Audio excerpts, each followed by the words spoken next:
Well, hello, everyone, and welcome to Scott's Thoughts. I'm Scott Benedict. One of the things I've been reading a lot about and thinking a lot about is search, how we find the products that we're looking for and learn more about them. Now, search isn't dead. It's kind of evolving, but trust in search, that's already starting to shift a little bit. Here's what I mean when I say that.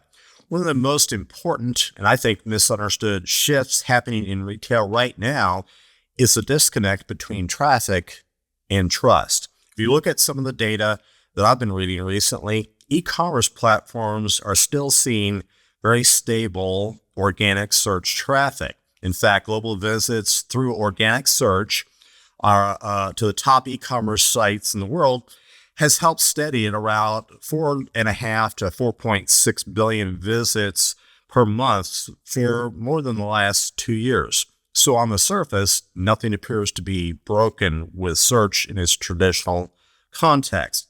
But underneath that stability, something much more disruptive is happening, I believe. Consumers are rapidly changing who and what they trust. Here's what I mean. Recent data shows that 83% of consumers trust generative AI toolsets as much or more than traditional search results. The adoption is accelerating in these tools pretty fast.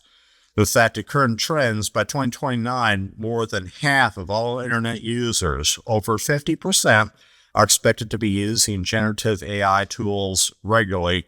And that feels like a little bit of a conservative number. But that is the signal that we're seeing, because in retailing, trust always shifts before behavior does. We've seen this pattern before: mobile before mobile commerce, e-commerce before store closures, marketplaces before brand disintermediation. And now we're seeing it again with AI. And what are the implications of this? What does this mean for retailers and brands? Well, it's kind of profound.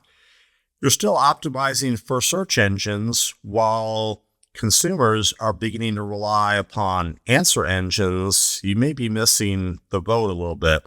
If your product data is no longer just for shoppers, if it's not also optimized for AI systems, I think you're kind of missing something. And discovery is shifting from links to recommendations. So search as we have known it is not disappearing overnight, but the foundation that is built upon trust is already beginning to be rewritten by technology, and both retailers and brands have to keep that in mind as they build their strategies for this year and looking into the future. That's what I've been thinking about. I'm Scott Benedict.